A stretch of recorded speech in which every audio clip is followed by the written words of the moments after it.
Quando estava no auge, aqui no Rio Grande do Sul, a campanha de assassinato de reputação da governadora Ieda Cruzes, eu aqui nesse computador ficava ali dedilhando o dia inteiro, colocando restrições ao que estava sendo feito pelo Ministério Público Federal, pela Polícia Federal, pela RBS, pelo vice-governador Paulo Afonso Feijó, pelo PSOL, pelo PT, enfim, por aquele conjunto de forças políticas, sobretudo, que eu acabei intitulando o Eixo do Mal.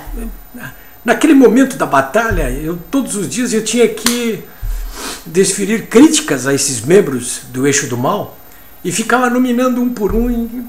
E eu percebia que os leitores não conseguiriam me acompanhar nessa nominação, então resolvi reunir tudo sob o título de O Eixo do Mal.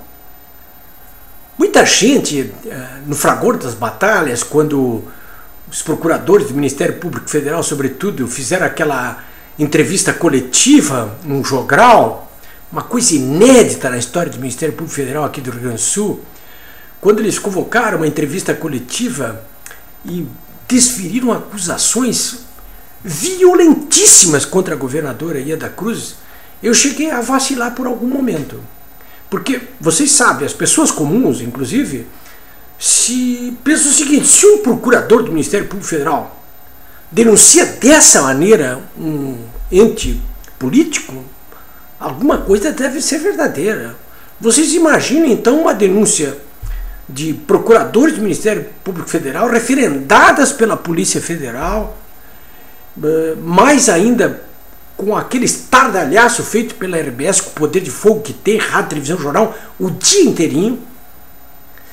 Tem umas ofensas que eu ouvia todos os dias em relação à governadora e ao pessoal que estava implicado na chamada Operação Rodan. Era alguma coisa assim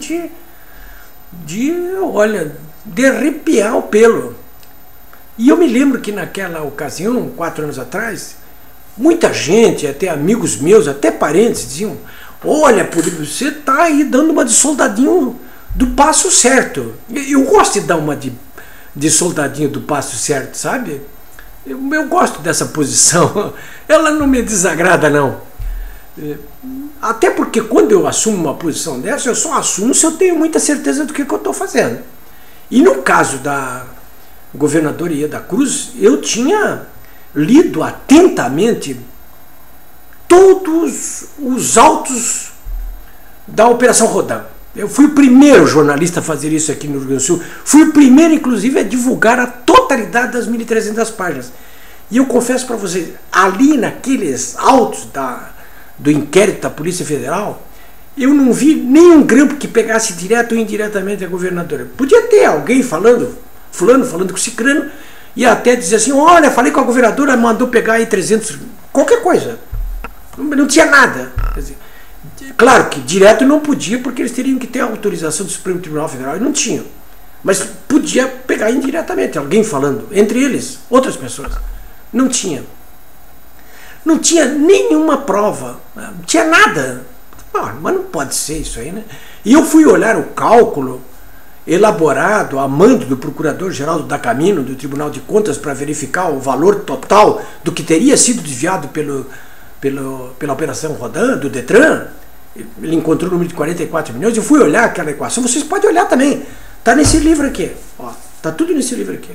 Inclusive a equação está aqui. Vocês vão chegar à conclusão seguinte, que não tem nada disso não. Entendeu? Isso não tem nada disso não. Mas nada. Está aqui no livro. Está tudo aqui no livro. Bom, eu estou contando essa história toda para vocês aqui porque nesta quinta-feira 2 notícias surgiram que vêm reforçar tudo que eu coloquei aqui. Primeiro, que aquele livro Assassinato e Reputação, do Tuma Júnior, ele praticamente homologou esse cabo de guerra aqui, no que diz respeito a essa usina de dossiês que o governo Lula, com o então ministro Tarso Genro no Ministério da Justiça, montou para acabar com os seus inimigos políticos. Eu denuncio isso aqui em todas as partes. Muita gente me disse, oh, você está exagerando, eu estou exagerando. Então lê o livro do Tuma para você ver, porque ele conta ali de dentro, ele está lá dentro. Ele viu tudo lá dentro, ele conta uma por uma.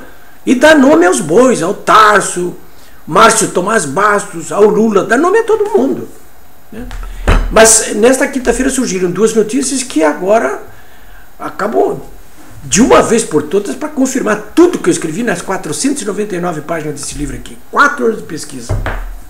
Por quê? Primeiro porque, por decisão do Superior Tribunal de Justiça, conforme notícia publicada no jornal Zero Hora, aliás, por decisão do Superior Tribunal de Justiça, não, estou enganado, essa é a segunda parte. A primeira é a seguinte, por decisão do juiz do caso lá de Santa Maria, juiz federal, acolhendo uma petição do Ministério Público Federal,